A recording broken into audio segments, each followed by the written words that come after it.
दोस्तों नमस्कार। गौरव ज्ञान धारा में आप सभी का बहुत बहुत स्वागत है। दोस्तों पिछली क्लास में हम लोगों ने ट्रिग्नोमेट्री को पूरा एंड किया था, खत्म किया था, और आज हम लोग पढ़ने वाले हैं ऊंचाई और दूरी, हाइट एंड डिस्टेंस। दोस्तों इस पशु परिचर और सीईटी के मैथ सिलेबस के अकॉर्डिंग अगर देखा जाए तो हमारा ये ऊंचाई और दूरी लास्ट टॉपिक होगा, यानी कि हम आज की क्लास में ऊंचाई और दूरी को पढ़ेंगे और उसके साथ ही हम लोग मैथ्स का पूरा सिलेबस इस पर्टिकुलर एग्जाम के लिए एंड करेंगे। तकरीबन हम लोगों ने दोस्तों जब से मैथ्स की क्लास स्टार्ट करी है लगभग 80 से ज़्यादा क्लासेस आप लोगों को बिल्कुल निःशुल्क प्रोवाइड कराई है। साथ ही हम लोगों ने लगभग 4 से 4.5 महीने तक कंटिन्यू पढ़ते रहे। इस दौरान ये जो पूरी क्लासेस चली है, इस क्लासेस को चलाना या आप लोगों के लिए लगातार क्लासेस दे पाना आप लोगों के प्यार और स्नेह के बिना संभव नहीं था। तो मेरा तो यहाँ पर बहुत अच्छा अनुभव रहा। आप लोगों को पढ़ाना मेरे लिए वाकई एक सौभाग्य की बात थी और बहुत अच्छा लगा कि आप लोगों के जैसे बहुत प्रतिभावान और बहुत अच्छे स्टूडेंट मिले। बहुत मज़ा आया। आप लोगों को पढ़कर ये कैसा लगा मुझे कमेंट करके ज़रूर बताइएगा। दोस्तों अब हम लोग जब हमारा ये सिलेबस एंड होगा तो सिलेबस एंड होने के बाद हम लोग, जैसा कि मैंने आपको कुछ क्लासेस में बताया भी था, कि हम लोग अब इसके बाद ओपीडी पर क्लास लेकर आएंगे मैथ्स की, जिसमें जो पशु परिचर की मॉडल टेस्ट पेपर वाली बुक है ना, उसके मैथ्स के क्वेश्चन को सॉल्व करेंगे। तो अगर आप में से बहुत सारे लोग ऐसे होंगे जिन्होंने पशु परिचर की मॉडल टेस्ट पेपर परचेस की होगी और कईयों ने नहीं की होगी, तो अगर आपने नहीं की है तो जरूर उसको परचेस कर लें। और परचेस करने के साथ साथ क्लास से पहले आप भी, क्योंकि अब तैयारी लगभग आपने भी एंड कर ली होगी कि हाँ सर हमारी तरफ से भी सिलेबस हो चुका है, आप भी वहाँ पर कोशिश ये करें कि जैसे मान लीजिए मॉडल टेस्ट पेपर पहली 1 और 2 की क्लास कल आने वाली है, तो आज आप विद इन टाइम में टाइम ड्यूरेशन को ध्यान में रखते हुए एज ए टेस्ट उस पेपर को सॉल्व करिए। और सॉल्व करने के बाद अगले दिन आप जब वो क्लास आती है, क्लास को देखिए और उसका बेस्ट सॉल्यूशन हम आपको प्रोवाइड कराएंगे और वहां से आपको अपनी गलतियों का पता चलेगा और उसके साथ साथ में आपको उसका बेस्ट सॉल्यूशन भी मिल जाएगा। तो अगर आपने परचेज नहीं किया है तो जरूर परचेज कर लीजिए। और साथ ही आप लोगों ने जिस प्रकार से जीजीडी परिवार के साथ इस तरीके का स्नेह, आभार और प्यार दिया है, उसी प्रकार से साहनी मैथमेटिक्स भी एक मेरा यूट्यूब चैनल है, मेरा तो क्या आप लोगों का ही है और वो आप लोगों के लिए ही है। उस चैनल को भी सब्सक्राइब कर लें और बहुत सारे अपने फ्रेंड्स तक शेयर करें, जहां हम लोग स्कूल एजुकेशन से रिलेटेड अभी क्लासेस कुछ ही दिनों के बाद स्टार्ट करेंगे। और उसके साथ साथ हम लोग मैथ्स का एक पूरा कोर्स ऐसा लॉन्च करेंगे जिसमें चाहे स्टूडेंट किसी भी एग्जाम की तैयारी कर रहा हो, पूरा वहां पर उसको मैथ्स का सिलेबस मिल जाएगा। और जीजीडी के साथ जो हमारी क्लासेज ये चल रही है, वो लगातार आने वाले भर्तियों में आपको हम उसकी सूचना दे देंगे कि वो किस प्रकार से मैथ्स की क्लासेज आएगी, कब आएगी, क्या होगा, वो सारी इन्फॉर्मेशन भी आपको दे देंगे। तो आप लोगों को ये क्लासेस कैसी लगी, ये 4.5 महीने किस तरीके से गुजरे, 80-85 क्लासेस आप लोगों को कैसी लगी, ये कमेंट करके जरूर बताइएगा। और दोस्तों आज हम लोग हमारी आखिरी क्लास जो इस सेशन की है उससे हम लोग स्टार्ट करते हैं ऊंचाई और दूरी को। तो सबसे पहले हम लोग दोस्तों ऊंचाई और दूरी के अंदर हम ये जानने की कोशिश करते हैं कि ऊंचाई और दूरी के अंदर हमको क्या क्या चीजें बेसिक जानना है और किस तरीके से इसमें ट्रिग्नोमेट्री का यूज होगा। देखिए दोस्तों, ऊंचाई और दूरी में सबसे पहले हमको है ना, इसमें कुछ बहुत इंपॉर्टेंट कोण के बारे में जानना होता है। वो कोण क्या है? तो दोस्तों सबसे पहला जो हमारा कोण है ना, उस कोण को का नाम होता है angle of elevation. Angle of elevation, जिसे हिंदी में कहते हैं उन्नयन कोण।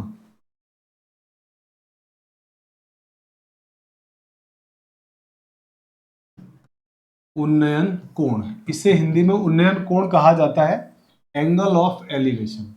अब ये एंगल ऑफ एलिवेशन होता क्या है? अब दोस्तों एंगल ऑफ एलिवेशन का मतलब यह है कि जैसे मान लीजिए कोई व्यक्ति यहां पर खड़ा है, यहां पर कोई व्यक्ति है और वो व्यक्ति यहां पर कोई ऑब्जेक्ट रखा हुआ है, ऑब्जेक्ट या आप कह सकते हैं वस्तु, ये ऑब्जेक्ट रखा हुआ है, वो यहां से यहां इस वस्तु को देख रहा है। जैसे मैं अभी मान लीजिए यहां पर खड़ा हूं, तो मेरी यहां से जो मेरी आंख से पैरेलल लाइन जो जाएगी ना, उसको बोलते हैं आई लाइन। और मैं यहां से जब ऊपर देखूंगा तो ये आई लाइन और ये जो ऊपर लाइन गई है ना, इन दोनों के बीच का जो एंगल होता है ना, वो होता है एंगल ऑफ एलिवेशन। तो जैसे मैं अगर दोस्तों यहाँ पे बात करूं, तो मेरे पास ये होगी मेरी आई लाइन, समझिए इस बात को, ये क्या होगी, आई लाइन, दृष्टि रेखा। और ये ऑब्जेक्ट है हमारा, तो इस ऑब्जेक्ट को जब यहां से हम देखेंगे, तो इस आई लाइन और इस ऑब्जेक्ट के बीच में जो एंगल बनेगा ना, मान लिया वो एंगल थीटा है, इस एंगल को कहते हैं उन्नयन कोण। उन्नयन कोण या एंगल ऑफ एलिवेशन, इस कोण को कहा जाता है। तो आई होप कि आपको एंगल ऑफ एलिवेशन समझ में आ गया कि यहां पर हमारे पास आईज होंगी, यार आंखों का, मेरी पेंटिंग थोड़ी अच्छी नहीं है, आप समझना, यहां से हम देख रहे हैं, ठीक है। तो ये हमारे पास देखा हमने, और ये हमारी आई लाइन होगी पैरेलल, और ऊपर जो वस्तु देख रहे हैं, तो इस आई लाइन और ऊपर वाली लाइन के बीच में जो एंगल बन रहा है, इस एंगल का नाम होता है दोस्तों उन्नयन कोण। तो मुझे लगता है आपको उन्नयन कोण समझ में आ गया। अगर क्वेश्चन में उन्नयन कोण बोला जाएगा, तो उन्नयन कोण का मतलब ये हुआ कि व्यक्ति जो है ना, कोई भी व्यक्ति जो ऑब्जर्वर है, जो देख रहा है, वो ऊपर की तरफ देख रहा होगा, वस्तु उसके ऊपर होंगी और उसकी आई लाइन पैरेलल। तो पैरेलल लाइन जो आंखों की रेखा है, दृष्टि लाइन या आई लाइन, उसके और ऊपर जो ऑब्जेक्ट को देख रहा, उनके बीच में जो एंगल बनेगा, वो दोस्तों कहलाता है उन्नयन कोण। तो पहली जो बात है वो आपको पता चल गई कि इसमें सर एक उन्नयन कोण की जरूरत पड़ती है। दूसरा जो दोस्तों आपको जरूरत पड़ेगा, वो कोण और है जिसका नाम है अवनमन कोण। तो सेकंड हमारे पास है angle of depression. Angle of depression यानी कि अवनमन कोण।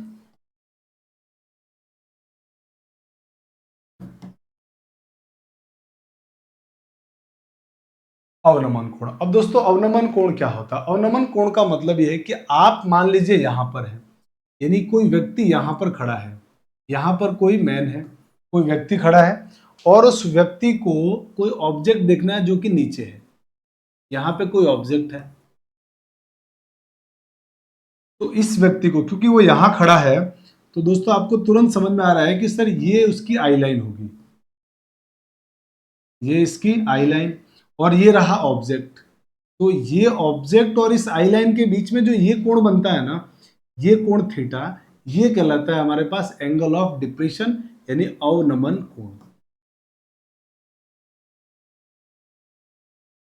इसका मतलब ये हुआ कि सर आप उन्नयन कोण का मतलब ये है कि वस्तु ऊपर होगी, और अवनमन कोण का मतलब वस्तु नीचे होगी। तो ये आई लाइन और वस्तु जो नीचे रखी हुई है, उन दोनों के बीच का जो कोण होता है वो कहलाता है अवनमन कोण। अब इस अवनमन कोण में थोड़ी सी मैं आपको काम की बात और बता दूं कि जो व्यक्ति यहां पर खड़ा है, तो मान तो ये हमारे पास धरातल होगा, ये धरातल होगा, यहाँ पे ऑब्जेक्ट रखा हुआ है, ये हमारे पास अर्थ है या धरातल है, ठीक है। और ये व्यक्ति की हाइट हो गई। बहुत ध्यान से समझिएगा कि सर ये हाइट है और ये धरातल है।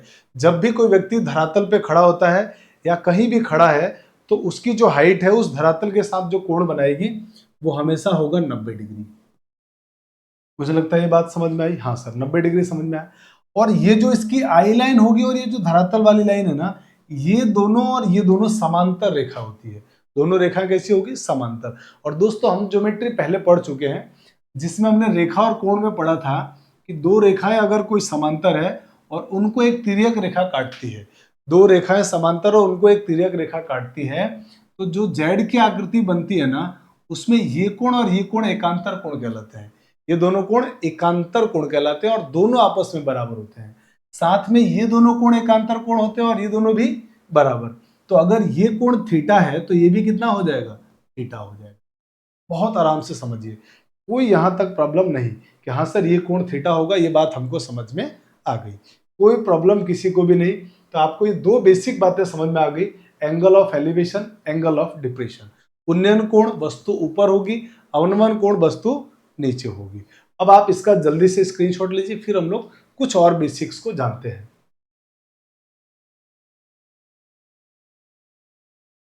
चलिए अब आते हैं हम लोग और बेसिक्स की तरफ। और बेसिक्स की तरफ अगर हम जाए हैं तो कुछ और बातों को हम सीखने की इसमें कोशिश करते हैं।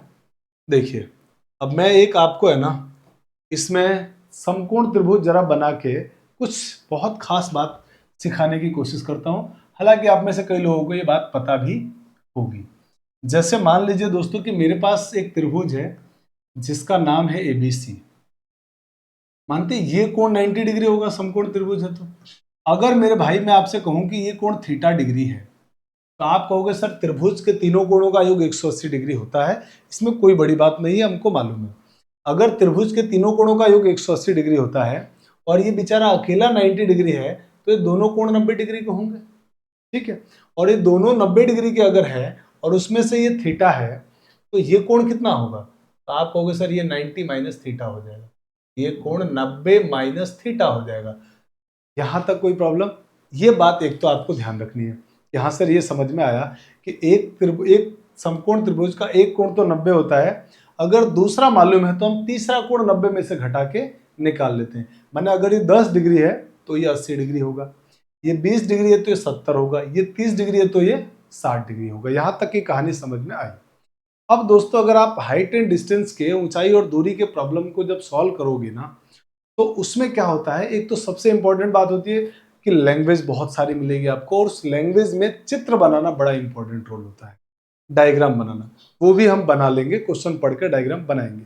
साथ ही अगर आप बहुत ध्यान से स्टडी करेंगे ना तो आपको दिखेगा कि हर क्वेश्चन, मैक्सिमम क्वेश्चंस में, माने 95% क्वेश्चंस में जो एंगल ऑफ एलिवेशन या एंगल ऑफ डिप्रेशन, उन्नयन या अवनमन कोण दिया जाता है ना, वो या तो 30 डिग्री का दिया जाता है या 45 डिग्री दिया जाता है या 60 डिग्री दिया जाता है। इसके अलावा क्वेश्चन दिए जाने की संभावना बहुत कम होती है। और अगर हम हमारे एग्जाम के नेचर को भी ध्यान में रखें कि सर हम पशु परिचय और सीईटी की ध्यान में रखें तो इन एंगल से बाहर आपके पास कुछ भी आने वाला नहीं है, कुछ भी नहीं पूछा जाएगा जहां तक मैं सोच पा रहा हूं। तो अब हम बात करते हैं कि सर हम इनका आप और क्या सिखाने वाले हो। तो मैं इनसे रिलेटेड कुछ बहुत काम की बातें सिखा रहा हूं जिससे क्वेश्चन सॉल्व करना, ओरल क्वेश्चन बनने लगेगा बहुत आराम से, बहुत कम टाइम में जल्दी से प्रॉब्लम बन जाएगा। कैसे सर? देखिए पहली जो बात मैं आपको सिखा रहा हूं वो बड़े काम की है, ध्यान से समझने की इसको कोशिश करना। मान लीजिए आपसे एक अवनमन या उन्नयन कोण क्वेश्चन वाले ने 45 डिग्री दिया, 45 डिग्री दे दिया, तो आप कहोगे सर ये समकोण त्रिभुज बनेगा तो ये 90 तो होगा, और ये अगर 45 है तो आप कहोगे सर ये 90 माइनस 45 माने ये भी 45 होगा। और मेरे भाई हमने पढ़ा है कि अगर किसी त्रिभुज की दो कोण बराबर है तो उनके आमने सामने की भुजाएं भी बराबर होती है। माने ये भुजा 45 के सामने ये भुजा और 45 के सामने ये भुजा दोनों बराबर होगी। तो हमें क्या याद रखना है इसमें कि अगर एक कोण हमको 45 दे दिया गया है तो ये दोनों भुजाएं एक एक होंगी और ये √2 होगा। बस ये बात याद रखनी है, 45 डिग्री के सामने की भुजा 1 और 90 के सामने वाली √2। मुझे लगता है आपको ये बात याद हो गई कि हाँ सर अगर किसी समकोण त्रिभुज में हमको उन्नयन या अवनमन कोण 45 डिग्री देगा तो 45 डिग्री की भुजा को हम तुरंत 1 लिखेंगे, 45 डिग्री की सामने की भुजा को 1, और अगली भी कोण 45 होगा तो उसके सामने की भुजा 1 बराबर √3। तो आप याद रखिएगा 45 डिग्री की सामने की भुजा को तुरंत आप क्या ले लेंगे? 1। सही, यहां तक कोई प्रॉब्लम नहीं है।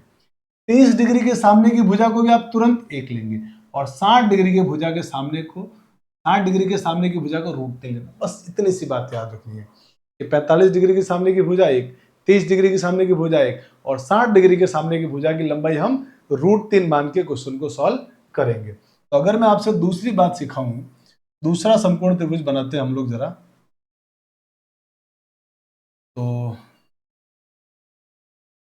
मान लीजिए हमारे पास एक त्रिभुज है ABC और इस त्रिभुज के अंदर हमारे को ये कोण दिया हुआ है 30 डिग्री। तो आप तुरंत समझ गए कि सर ये 30, ये 90, तो 30 तो ये कोण 60 डिग्री का रहा होगा। किसी भाई को कोई प्रॉब्लम नहीं। और कहोगे कि सर अभी आपने बताया कि 30 के सामने की भुजा भी 1, 60 के सामने की भुजा √3 और ये भुजा कितनी होगी? 2 ही रहेगी सर। तो ये बड़ी भुजा तो हर बार 2 ही लेनी है आपको, यहाँ √2 यहाँ 2 हो जाएगा। कैसे आया? समकोण त्रिभुज में पाइथागोरस प्रमेय का यूज किया। तो 30 डिग्री के सामने 1, 60 डिग्री के सामने √3, और यहाँ पे जब 30 60 दिया होगा तो यहाँ क्या लेना है आपको? 2 लेना है, क्योंकि इनके स्क्वायर का योग करके रूट करोगे तो 2 आ जाएगा। तीसरी बात जो आपको ध्यान रखनी है वो ये है कि अगर मान लीजिए किसी समकोण त्रिभुज के अंदर आपको ये कहा गया कि ये ए बी सी एक समकोण त्रिभुज है, और मान लीजिए ये कोण 60 डिग्री आपको दिया गया, तो आप तुरंत समझ गए कि सर ये 30 रहा होगा, ये 90 रहा होगा। तो 60 डिग्री के सामने की भुजा √3, 30 डिग्री के सामने की भुजा 1, तो ये कितना हो जाएगा? 2। बस ये 3 बातें आपको ध्यान रखनी है। इसका प्रयोग करके हमारा क्वेश्चन बहुत आसानी से बन जाएगा। तो मुझे लगता है तीनों बातें आपको समझ में आई, और ये बात भी आपको समझ में आ चुकी है। अब आप इसका स्क्रीनशॉट लीजिए और इसका प्रॉब्लम में कैसे यूज करेंगे, कैसे क्वेश्चन आएंगे, हम उस तरफ बढ़ते हैं। तो चलिए जल्दी से आप इसका स्क्रीनशॉट ले लीजिए। चलिए अब हम आते हैं आगे क्वेश्चन की तरफ। अब प्रॉब्लम सॉल्व करेंगे। बहुत आसान प्रॉब्लम होता है, बिल्कुल मुश्किल नहीं होगा। आप आराम से क्वेश्चंस की लैंग्वेज को पढ़ेंगे, और लैंग्वेज को पढ़ने के बाद हम लोग इन्हें सॉल्व करने की कोशिश करेंगे। आइए, क्वेश्चन वाला कह रहा है कि किसी समय सूर्य का उन्नयन कोण 45 डिग्री है। तुरंत समझ गए कि हाँ सर, सूर्य का उन्नयन कोण 45 डिग्री है। तब स्तंभ की छाया 10 मीटर मापी गई है, तो स्तंभ की ऊंचाई ज्ञात कीजिए। बताइए मुझे, यहां तक की बात में कोई दिक्कत सर नहीं, कोई प्रॉब्लम नहीं है। इसका मतलब यह है कि मान लीजिए सूर्य यहाँ है, जरा चित्र बना के समझते हैं कि सन यहाँ है और सन का उन्नयन कोण, तो सन तो डेफिनेटली सबसे ऊपर होगा, हम नीचे रहे होंगे यहाँ पे। यहां से देखा हमने, ये हमारी आई लाइन है, तो इसके बीच का जो कोण है वो 45 डिग्री है, और ये हाइट हमारे पास आ गया, ये इसकी ऊंचाई आ गई। तो और क्वेश्चन में बोला गया है कि जो सूर्य है ना, ये सूर्य है, तो इसकी जो छाया पड़ रही है ना, इस छाया की लंबाई 10 मीटर, तो छाया ऑब्वियसली इधर पड़ेगा। ये आपको 10 मीटर दिया गया है, ये 10 मीटर दिया गया है। अब आप मुझे बताइए, अब आप कहोगे सर ये 45 है ना, तो सामने की भुजा 1, और ये भी कितना होगा? 1। बहुत आराम से समझिएगा, ये भी 1 और ये भी 1 होगा। तो मुझे बताइए 1 का मान 10, 1 का मान 10, तो 1 का मान ही तो आपसे पूछा जा रहा है। 1 का मान 10, तो आपसे 1 का मान ही तो पूछा गया है। स्तंभ की ऊंचाई, ये रहा स्तंभ हमारे पास, ये हाइट आपसे पूछी गई है। तो 1 का मान 10, तो यहां से भी 1 का मान कितना? आप कहोगे सर 10 मीटर, तो बस सीधे आपका आंसर कितना आ गया? 10 मीटर। कितना सिंपल है, सोचो आप। और नहीं तो आप ऐसे कर लीजिए कि सर ये 45 है तो ये भी 45, और अगर किसी त्रिभुज के 2 कोण बराबर है तो आमने सामने की भुजाएं भी बराबर, तो ये 10 है तो ये भी 10, आराम से बन जाएगा, कोई दिक्कत नहीं है। आंसर हो गया ऑप्शन नंबर ए। तो अब मैं आपको ये हाईलाइटेड पार्ट मिटा देता हूं, और आप आराम से इस क्वेश्चन का स्क्रीनशॉट ले लीजिए, बहुत आसान है। चलिए अब बढ़ते हैं हम लोग क्वेश्चन नंबर 2 की तरफ। दोस्तों क्वेश्चन नंबर 2 को पढ़ते हैं। आइए, कहा जा रहा है कि एक वायुयान पृथ्वी से 500 मीटर की ऊंचाई पर उड़ रहा है। ठीक है, यहां तक की बात समझ में आ गई? हाँ सर, वायुयान पृथ्वी से 500, मान लीजिए पृथ्वी से 500 मीटर की ऊंचाई पर, यहां पर आपका एरोप्लेन है, ये यहां से उड़ रहा है, यहां उड़ रहा है एरोप्लेन। यदि उस समय हवाई अड्डे से उसका उन्नयन कोण 30 डिग्री है, मान लीजिए हवाई अड्डा हमारे पास इधर का ही है, ये हमारे पास हवाई अड्डा है, एयरपोर्ट है, ठीक है, और यहां से उन्नयन कोण इस हवाई जहाज का देखा गया, तो ये जो उन्नयन कोण है वो कितना दिया गया है? 30 डिग्री, 30 डिग्री है। तो कह रहा है हवाई अड्डे से, तो वायुयान की हवाई अड्डे से सीधी दूरी, तो वायुयान ये रहा, हवाई अड्डा ये रहा, यहां से इसकी सीधी दूरी, यानी ये दूरी आपसे पूछा गया है। सिंपल एकदम। अब आप कहोगे कि सर अब तो बहुत आसान है प्रॉब्लम, 30 के सामने 1, 30 के सामने 1, और ये कितना हो जाएगा? तो आप कहोगे सर ये 1, तो ये √3, क्यों? क्योंकि 60 डिग्री होगा कोण, और ये 1, ये √3, तो ये क्या हो गया? 2। बहुत आराम से क्वेश्चन बनेगा। अब मुझे बताइए, ये हमारे अकॉर्डिंग 1, क्वेश्चन में कितना दिया है? 500, तो इसका मतलब 1 का मान 500, यानी अनुपात 1 का मान कितना है? 500 है। 1 का मान 500 है, और हमसे क्वेश्चन किसका पूछ रहा है? 2 अनुपात का, ये दूरी तो पूछा है। तो आप सोचो ना, 1 अनुपात की वैल्यू 500, तो मेरे भाई 2 अनुपात की वैल्यू कितनी होगी? आप कहोगे सर 1000 मीटर। यानी वायुयान की हवाई अड्डे से सीधी दूरी कितनी हो जाएगी? 1000 मीटर। आराम से कितना क्वेश्चन बन गया। बहुत मुश्किल नहीं होता है, और ऐसे क्वेश्चन के अगर आप डायग्राम मन में सोच लो तो क्वेश्चन ओरली बन जाता है ना। तो एकदम है कि नहीं हलवा? एकदम हलवा है मैथ्स, है ना। तो जल्दी से आप इसका भी स्क्रीनशॉट ले लीजिए।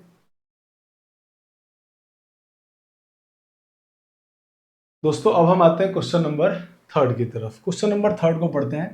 कहा जा रहा है कि एक मीनार के शीर्ष का उन्नयन कोण मीनार के पाद से, मीनार के पाद का मतलब फुट ऑफ मीनार की बात चल रही है, ठीक है, 300 मीटर की दूरी पर 30 डिग्री है। तो मीनार की ऊंचाई ज्ञात कीजिए। √3 का मान आपको 1.732 प्रयोग करना है। चलिए अब बात करते हैं मीनार की। मान लीजिए दोस्तों ये हमारे पास कोई मीनार है, और मीनार के पाद से 300 मीटर दूरी पर, ये रहा मीनार का फुट पॉइंट, पाद बिंदु, यहां से 300 मीटर की दूरी पर, दिख रहा है ना आपको, आराम से पढ़िए। यहां से 300 मीटर दूरी पर कोई भी बिंदु है, इस बिंदु से मीनार के जो शीर्ष है ना, ये रहा मीनार का शीर्ष, इसका जो उन्नयन कोण है ना, वो क्वेश्चन में दिया हुआ है 30 डिग्री। बात समझ में आ गई? हाँ सर। आपसे पूछा क्या गया? मीनार की ऊंचाई। ये मीनार की ऊंचाई आपसे पूछा जा रहा है, तो आप मुझे बताइए। अब आप कहेंगे सर इसमें क्या दम है, 30 डिग्री के सामने 1, ये क्या होता है √3, ये क्या होगा 2। आराम से सारी बातें लिख दी हमने, है ना। हमको ये मान मालूम है, इसका मतलब आप कहोगे सर अनुपात √3 का मान हमको दिया हुआ है 300, यही तो है क्वेश्चन के अकॉर्डिंग। हमारे अकॉर्डिंग अनुपात 3, और इसके अकॉर्डिंग, क्वेश्चन के अकॉर्डिंग 300। तो अनुपात √3 की वैल्यू 300, और हमको ये ऊंचाई ज्ञात करनी है, माने अनुपात 1 का मान ज्ञात करना है। अब कोई भी आपको कहेगा कि सर √3 की वैल्यू 300, तो 1 अनुपात की वैल्यू निकालने के लिए इसका इसमें भाग दे दो। तो आप क्या करोगे? 300 में √3 का भाग दे दो। अब दोस्तों एक बात ध्यान रखना, अगर ऑप्शन में √3 नीचे नहीं आ रहा है ना, तो आप √3 को नीचे से हटाएंगे। कैसे हटाते हैं? उसको हटाने के लिए ऊपर नीचे फिर से आप √3 से ही गुणा कर दो। अब ध्यान से देखो, मैंने 1 से ही गुणा किया है, और दोनों आराम से कट जाते हैं। तो अब इससे क्या होगा? √3 इंटू √3, सबको मालूम है कि √3 इंटू √3 होता है सर 3, और 3 से 300 कटेगा 100 बार। और क्वेश्चन में √3 का मान दिया है कि आपको 1.3732 का प्रयोग करना है। तो 100 इंटू 1.732, और जब आप इसका गुणा करेंगे तो 2 जीरो यहाँ और आ जाएंगे, तो 1732, और 2 जीरो और आ गया, और 3 संख्या के बाद पॉइंट, तो 1 2 3 संख्यागत पॉइंट, और पॉइंट के बाद जीरो किसी काम का नहीं, तो आपका आंसर आ गया यही 173.2 मीटर। तो 173.2 मीटर ऑप्शन नंबर सी में है, इसीलिए हमारा आंसर हो गया ऑप्शन नंबर सी। बहुत आसानी से हमने इस प्रॉब्लम को सॉल्व कर लिया। तो आप इसका भी स्क्रीनशॉट ले लीजिए।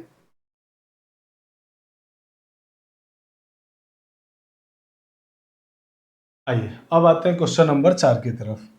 दोस्तों क्वेश्चन नंबर 4 में कहा गया है कि टेलीफोन के एक खंभे की भूमि से ऊंचाई 7 मीटर है। एक टेलीफोन का खंभा है जिसकी जमीन से ऊंचाई 7 मीटर है। तो ये मान लीजिए हमारे पास टेलीफोन का खंभा है, और इसकी ऊंचाई कितनी दे रखी है? 7 मीटर। आगे बढ़ते हैं। इसके ऊपरी हिस्से से बंधा हुआ तार भूमि से 45 डिग्री का कोण बनाता है। ये ऊपरी हिस्सा है, यहां से तार बांध दिया, जो ये जमीन के साथ, जमीन ये होगी, इस जमीन के साथ 45 डिग्री का कोण बना रहा है। तो कह रहा है तार की लंबाई क्या होगी? ये होगी तार, ये तार है हमारे पास, है ना। आराम से सोचिए, तार है, तो इस तार की लंबाई आपसे पूछा जा रहा है। तो आपको मालूम है दोस्तों, हमने क्या पढ़ा था? हमने हमारे अकॉर्डिंग पढ़ा था कि 45 के सामने 1, और ये भी 1, तो ये कितना हो जाएगा? आप कहेंगे सर √2 हो जाएगा। तो मुझे बताइए, आपसे ये निकालना है आपको, तार की लंबाई, और 1 अनुपात की वैल्यू कितनी है? 7 मीटर। तो √2 अनुपात की वैल्यू आपसे पूछा गया है, तो अगर 1 अनुपात की वैल्यू 7 मीटर है, तो √2 अनुपात की वैल्यू कितनी आ जाएगी? आराम से सोचिए, आप कहेंगे सर ये हो जाएगा 7√2 मीटर। यही हमारे इस प्रॉब्लम का आंसर है। तार की लंबाई आ गई 7√2 मीटर। ऑप्शन नंबर बी आपका सही जवाब है। तो आराम से क्वेश्चन बनेंगे, बिल्कुल ऊंचाई और दूरी वाले क्वेश्चन आसान होते हैं, बिल्कुल घबराने की जरूरत नहीं है। चलिए अब आते हैं क्वेश्चन नंबर 5 की तरफ। दोस्तों क्वेश्चन नंबर 5 को हम लोग सॉल्व करते हैं, और क्वेश्चन नंबर 5 में कहा गया 100 मीटर ऊंचे एक प्रकाश स्तंभ के शिखर से किसी नाव का अवनमन कोण 30 डिग्री। ध्यान से सुनिए, अब नाव की बात चल रही है और अवनमन कोण की बात चल रही है, उन्नयन कोण की बात नहीं चल रही है। इसका मतलब मान लीजिए ये हमारे पास कोई प्रकाश स्तंभ है, लाइट का कोई खंभा है, और इधर कोई हमारे पास मान लीजिए पानी है, समझ रहे हैं आप, ये हमारे पास पानी, यहां पर कोई नाव है ना। इस नाव का यहां से जो उन्नयन कोण देखा गया ना, ध्यान से समझिएगा, उन्नयन कोण, तो मतलब अगर कोई व्यक्ति यहां से देख रहा है तो ये उसकी आई लाइन, और वो यहां से इस नाव को देखा तो उसका उन्नयन कोण माने ये वाला कोण दिया हुआ है 30 डिग्री। और 100 मीटर ऊंचे प्रकाश स्तंभ, तो इसकी ऊंचाई कितनी दे रखी है, 100 मीटर। आराम से सोचते रहना है ना, बहुत सिंपल है। तो कह रहा है नाव की प्रकाश स्तंभ से दूरी, तो यहां पर तो दोस्तों हमारे पास नाव है ये, और ये रहा प्रकाश स्तंभ।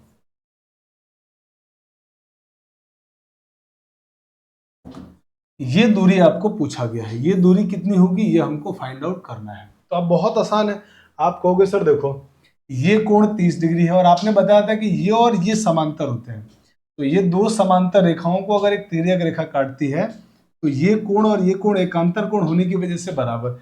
अगर ये 30 डिग्री है तो 30 के बाद सामने वाला जो कोण, हम सामने वाली भुजा हम हमारे अकॉर्डिंग क्या मानते हैं, 1 अनुपात, और 1 अनुपात की वैल्यू 100, और ये अगर 30 है तो ये कोण 60 डिग्री होगा, सबको समझ में आ रहा है। और 60 डिग्री के सामने वाली जो भुजा है उसको हम क्या मानते हैं, हमारे अकॉर्डिंग अनुपात में √3 लेते हैं। तो मेरे दोस्त आप मुझे बताओ, अनुपात 1 की वैल्यू अगर 100 मीटर है तो अनुपात √3 की वैल्यू, तो आप कहोगे सर 100 से गुणा कर दो, आंसर आ गया। तो क्वेश्चन हो गया, एक अनुपात की वैल्यू अगर 100 मीटर है तो आपसे अनुपात √3 की वैल्यू क्या होगी, 100√3 मीटर, और यही हमारे प्रॉब्लम का आंसर होगा। तो आंसर आ गया ऑप्शन नंबर सी, 100√3 मीटर। तो बहुत सिंपल है, बिल्कुल आसान है, जो मैंने आपको सिखाया बस उस पर काम करिए, डायग्राम सही बनाने की कोशिश करिए, क्वेश्चन तो ऑरली खत्म हो जाएगा, है ना, उसको हम लोग मौखिक ही बना लेंगे। तो अब आप इसका भी जल्दी से स्क्रीनशॉट ले लीजिए, फिर हम लोग आगे बढ़ते हैं। आइए क्वेश्चन नंबर 6 की तरफ बढ़ते हैं। क्वेश्चन नंबर 6 में कहा गया आपसे कि एक व्यक्ति एक टावर के ऊपरी भाग का उन्नयन कोण, एक व्यक्ति एक टावर के ऊपरी भाग का उन्नयन कोण 30 डिग्री पाता है। एक व्यक्ति है जो किसी टावर के ऊपरी भाग का उन्नयन कोण 30 डिग्री पाता है। तो मान लीजिए हमारे पास एक टावर है, ये टावर है, ठीक है, और यहां पर व्यक्ति है जो टावर के ऊपरी हिस्से का, अरे यार डायग्राम सही नहीं बना, अपन एक काम करते हैं ना, लाइन लेकर डायग्राम बनाते हैं। ये हमने कोई लाइन ले लिया, ये मान लीजिए आपके पास कोई टावर है और एक व्यक्ति है जिसको इस टावर का उन्नयन कोण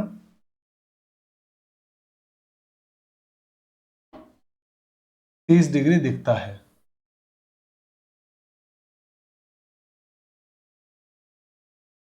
30 डिग्री इसको इसका उन्नयन कोण दिख रहा है। तो ये हमारे पास टावर है,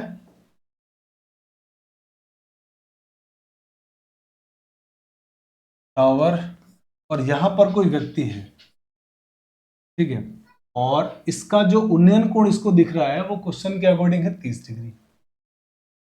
किसी को दिक्कत नहीं सर, कोई प्रॉब्लम नहीं है। अब क्या कर रहा है कि अब आगे की बात पढ़ते हैं। ये टावर है, इसकी ऊंचाई दी है क्या, नहीं दी है अभी तक। तो वह समतल धरती पर टावर के पाद की ओर 50 मीटर चलता है। देखो दोस्त, यहाँ पर व्यक्ति खड़ा है और ये हमारा टावर है, ये टावर का शीर्ष बिंदु तो ये होता है, ये होता है इसका पाद बिंदु, ऊपर वाला होता है शीर्ष बिंदु, है ना। ये थोड़ा थोड़ा क्वेश्चन में जब ये चीजें यूज करेगा ना तो आप समझने की कोशिश करना, इसको बोलते हैं पाद बिंदु, फुट पॉइंट, है ना। यहां से व्यक्ति फुट पॉइंट की तरफ चलता है और 50 मीटर चल रहा है। तो यहां से इसको चला देते हैं, मान लो व्यक्ति चलते हुए यहां आ गया, तो ये जो गैप है ना वो कितना हमारे अकॉर्डिंग 50 मीटर है। हमारे अकॉर्डिंग कितना है, 50 मीटर। तो यहां से 50 मीटर चला, 50 मीटर चलने के बाद वहां से टावर के ऊपरी भाग का उन्नयन कोण 60 डिग्री पाता है। अब यहां से इसको जो उन्नयन कोण दिख रहा है ना वो दिख रहा है 60 डिग्री का, ठीक है। अब इसको जो यहां से उन्नयन कोण दिख रहा है वो 60 डिग्री का उन्नयन कोण दिख रहा है। तो यहां से हम लोग उन्नयन कोण फिर बना लेते हैं इसका, अब इसका उन्नयन कोण यहां से कितना दिखने लगा आपको? आप कहोगे सर 60 डिग्री। ये 60 डिग्री हमको उन्नयन कोण दिख रहा है, यहां तक कोई प्रॉब्लम नहीं। तो क्वेश्चन वाला कह रहा है कि टावर की ऊंचाई ज्ञात करो। ये ऊंचाई आपसे पूछा गया है, ये ऊंचाई कितनी होगी ये आपको क्वेश्चन में पूछा गया है। ठीक है, तो बहुत आराम से हम लोग इस प्रॉब्लम को करेंगे, बिल्कुल घबराने की जरूरत नहीं है। आप मुझे बताइए जरा कि आप कहेंगे कि सर देखिए ये 30 डिग्री, अगर मैं ये लेता हूं एंगल 30 डिग्री का, तो मुझे ये जो पूरा दिया हुआ है ना 30 डिग्री के अकॉर्डिंग ये एक बनेगा, और अगर मैं ये वाला कोण लूंगा तो ये कितना बनेगा? तो आप कहोगे सर इस कोण के अकॉर्डिंग मैं तो एक काम करता हूँ ना, मुझे तो 50 डिग्री ये 50 मीटर ये मालूम है, तो मैं क्यों ना एक काम करूं कि मैं यही निकाल लूं, इसकी वैल्यू निकाल लूंगा तो आंसर आ जाएगा। आप देखो इस पूरे बड़े वाले त्रिभुज को एक बार देखो, पूरे बड़े वाले त्रिभुज को देखो। जैसे मैं एक बार अलग से त्रिभुज बना के आपको दिखा भी देता हूं ताकि आपको कंफ्यूजन ना हो। जैसे मैं एक बार इधर बड़ा वाला त्रिभुज बना रहा हूं, है ना, ये बड़ा मैंने त्रिभुज बना दिया है ना आपके लिए, ताकि आपको समझने में आसान रहे। अब समझिए, अगर दोस्त ये 30 डिग्री का कोण है तो मानते हो ये एक और ये कितना होगा पूरा, ये पूरी लंबाई हो जाएगी √3। और अगर मैं 60 डिग्री लेता हूं तो 60 डिग्री के सामने वाला जो ये है ना, तो 60 डिग्री लूंगा तो ये कोण कितना हो जाएगा? 30।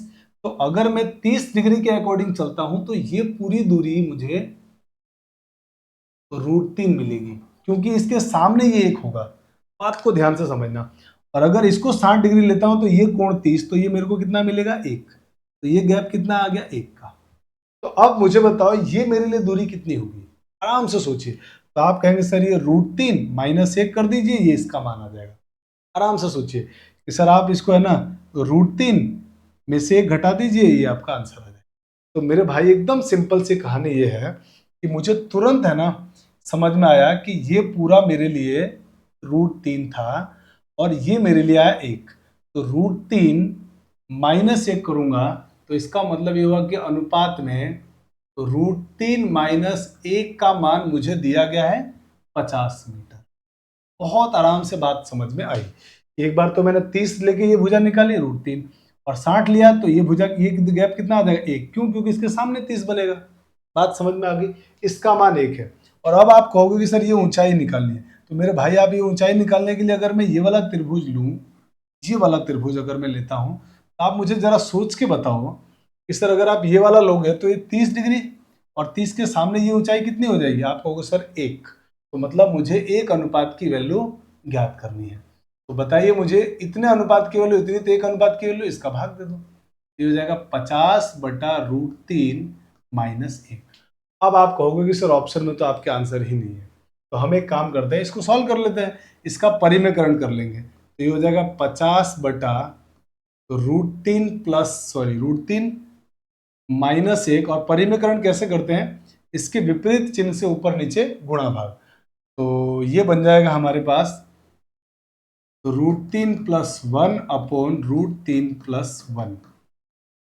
तो यहां से हो जाएगा 50, और √3 का मान रखना पड़ेगा क्योंकि आपके ऑप्शन में कहीं भी √3 नहीं आ रहा है, और √3 का मान आपको मालूम है 1.732 होता है +1, और अपोन में क्या होगा? तो आप कहोगे कि सर ये बन जाएगा आपके पास √3, ये a माइनस बी और a plus B, a square minus B square, √3 का स्क्वायर 3 -1, और 3 -1 होता है 2। तो 2 से जब आप इसको काटोगे तो 2 से 50 कट जाएगा 25 बार, और 25 इंटू इनको जोड़ोगे तो ये बन जाएगा 2.732। अब इनका गुणा करो तो 25 दूनी 50 के 0 हासिल 1, 25 तिया 75 और 1 76 के 6 हासिल 7, और 25 सत्ते 175, 175 और 7 182 के 2 हासिल 18, और 25 एकम 25 और 18, 25 और 18 को जोड़ेंगे तो आई थिंक मुझे लग रहा है 43 आ जाएगा, और 3 संख्या के बाद पॉइंट, तो यहाँ पे आएगा 43.26। अब 43.26 हमारे ऑप्शन में नहीं है, तो लगभग हमारा जो आंसर है ना, जहां तक मुझे लग रहा है ये 43.3 होना चाहिए, लगभग में आंसर है ना, लगभग अप्रोक्सीमेट। तो इस क्वेश्चन में हो सकता है कि आपके यहाँ पर आगे लगभग में आपसे आंसर पूछा हो, तो लगभग आपका आंसर आएगा 43.3, क्योंकि हम इस 6 को अगर 5 से बड़ा है तो 1 बढ़ा के इसको 3 कर देंगे, 43.3 मीटर। तो इस प्रकार से हमारे इस प्रॉब्लम का आंसर आएगा। थोड़ा सा ये क्वेश्चन कैलकुलेटिव था, लेकिन अगर आप थोड़ा दिमाग लगाएंगे तो आप कहेंगे सर ये गैप है ना, हमेशा आप जैसे अगर 1 और √3 ऐसा लेके चल रहे हैं ना, तो ये √3 - 1 ही आएगा। आप सोच के देखो हमेशा, तो उससे आपको ये मालूम पड़ जाएगा ये √3 - 1, ये पूछा 1 का मान आराम से निकाल लेंगे। बहुत सिंपल है। तो अब आप जल्दी से इसका भी स्क्रीनशॉट ले लीजिए। बढ़ते हैं आगे, क्वेश्चन नंबर 7। आइए क्वेश्चन नंबर 7 को करते हैं। बहुत आसान क्वेश्चन है, पढ़िए। कह रहा 40 मीटर ऊंचे एक टावर के विपरीत दिशाओं में दो बिंदुओं ए और बी है। एक टावर है और उसके दोनों के विपरीत दिशा में दो बिंदु हैं ए और बी। तो आइए डायग्राम बनाते हैं। टावर है हमारे पास, मान लीजिए ये कोई हमारे पास एक टावर है, और इस टावर के दोनों विपरीत, और एक काम करते हैं ना, अपन धरातल भी बना ही लेते हैं ना, ताकि हमारे को उसके बारे में ज्यादा सोचने की जरूरत नहीं पड़ेगी। ऐसा कुछ रहा होगा, एक तरफ तो हमने कोई बिंदु ले लिया ए और एक साइड बिंदु ले लिया हमने बी, कोई दिक्कत नहीं यहाँ तक। अब कह रहा है टावर का ऊपरी बिंदु, ये ऊपरी बिंदु होगा टावर का, टावर का ऊपरी बिंदु का ए और बी से उन्नयन कोण क्रमशः 30 डिग्री और 45 डिग्री है। इसका मतलब ए से उन्नयन कोण 30 डिग्री और बी से 45 डिग्री है, तो वो भी बना लो। आगे चलते हैं दोस्तों। इसमें दिया हुआ है कि ए से उन्नयन कोण 30 डिग्री है और बी से उन्नयन कोण 45 डिग्री। बस डायग्राम बनाना है, क्वेश्चन फटाफट बन जाएगा। तो कह रहा है हो तो ए तथा बी के बीच की दूरी ज्ञात कीजिए। आपसे टावर की ऊंचाई दे रखी है 40 मीटर, तो इसका मतलब ये तो हो गया 40। आराम से सोचिए, यहाँ सर ये तो आपको 40 दिया हुआ है। अब मुझे बताइए, आपसे पूछा कि दोनों बिंदुओं के बीच की दूरी, माने आपसे ए बी दूरी निकालने के लिए कहा गया है। अब हम सोचते हैं, अब हमारा काम शुरू होता है। मैं एक काम कर रहा हूं, मैं तो ये वाले त्रिभुज की बात करता हूं, ये वाला, इसको कुछ नाम देते हैं, मान लिया ओ बिंदु है। तो मैं इस वाले त्रिभुज की अगर बात करूं, तो आप कहोगे सर ये त्रिभुज में ये 45 डिग्री, तो आप कहोगे सर 45 का मतलब ये अनुपात में 1 हो गया, और ये भी अनुपात में 1 होता है। तो मेरे भाई आपको यहाँ से तुरंत समझ गया कि 1 अनुपात की वैल्यू 40, तो यहाँ से भी सर 1 अनुपात की वैल्यू 40। इसका मतलब यहाँ से यहाँ तक की वैल्यू मुझे मिल गई 40 मीटर। अब बढ़ते हैं आगे कि सर ये रहा 30, 30 के सामने 1 ही होता है, 30 के सामने 1, ये बात हमको मालूम है। और अगर ये कोण 30 डिग्री है तो मेरे भाई ये 60 डिग्री होगा, और 60 के सामने ये कितना होता है, आप कहोगे सर √3 होता है, अनुपात में √3। मुझे बताइए 1 अनुपात की वैल्यू अगर 40 है, तो √3 अनुपात की वैल्यू आप कहोगे सर 40√3। आराम से सोचिए, तो क्या आपको ये दूरी भी मिल गई और ये दूरी भी मिल गई। तो मुझे बताइए ये दूरी कितनी है, 40√3, ये दूरी कितनी है 40, और आपसे पूछा पूरा ए बी, तो दोनों को जोड़ देंगे ना। तो दोनों को आप जोड़ोगे तो आपके पास ए बी आ जाएगा 40√3 + 40, और दोनों में से 40 अगर आपने कॉमन ले लिया तो आपका आंसर हो गया 40√3 + 1 मीटर। और यही हमारे प्रॉब्लम का आंसर है। ऑप्शन नंबर आ गया आई थिंक सी, 40 × √3 + 1 मीटर। आप इसका भी जल्दी से स्क्रीनशॉट ले लीजिए, बहुत आसान है ना। हाइट एंड डिस्टेंस बिल्कुल भी मुश्किल नहीं है।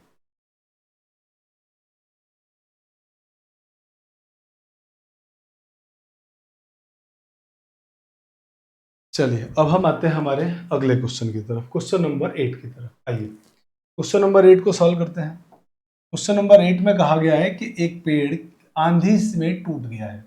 एक पेड़ है जो आंधी में टूट गया है। आपने बहुत सारे लोगों ने आंधी में पेड़ों को टूटते हुए, टूटने के बाद उनकी क्या कंडीशन होती है, ये भी आपने देखा होगा, तो तुरंत दिमाग में वो पिक्चर आपको आई। उस पेड़ का शीर्ष भूतल का मतलब होता है जमीन से 30 डिग्री के कोण पर टिका है, और उसकी दूरी उसकी जड़ से 30 मीटर है। ठीक है सर, देखिए इसको जरा समझने की कोशिश करते हैं, है ना। तो मान लीजिए कि हमारे पास दोस्तों ये एक पेड़ है,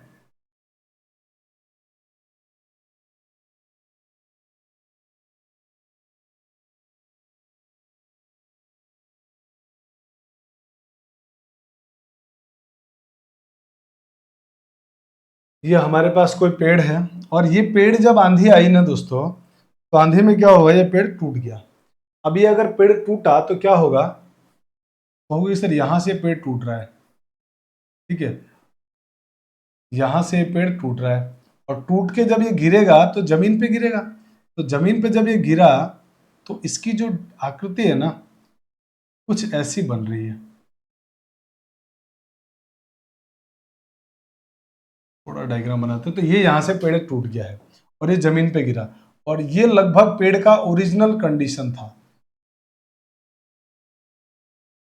पेड़ का जो ओरिजिनल डायग्राम था ना वो जरा मैं इधर बना के दिखा देता हूँ आपको कि ये हमारे पास पेड़ का एक्चुअल कंडीशन ये था,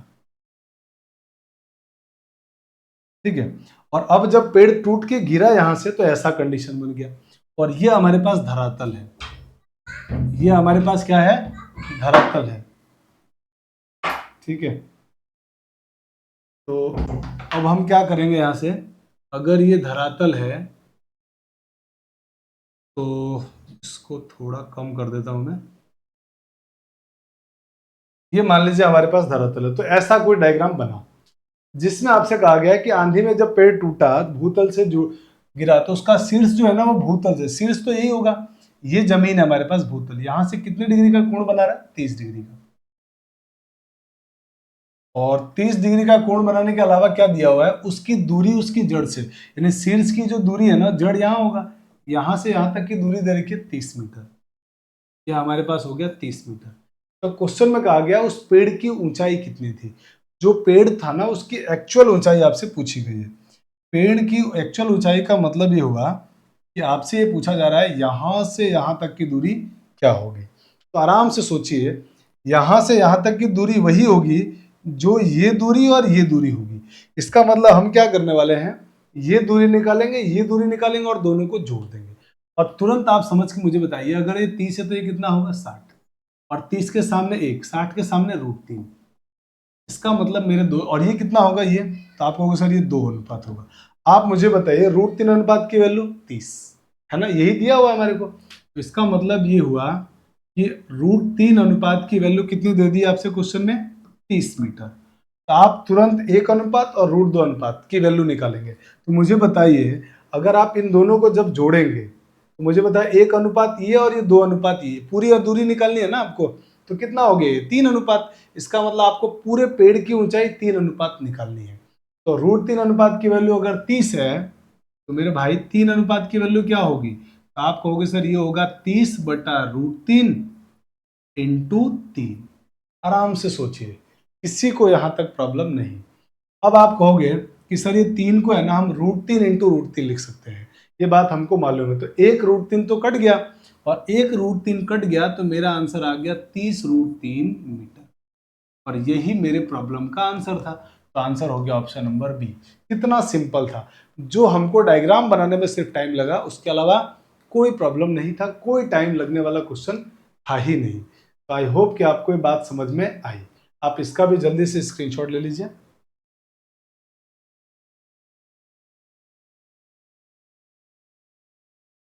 तो दोस्तों हम लोग ऊंचाई और दूरी को यहीं पर समाप्त करते हैं।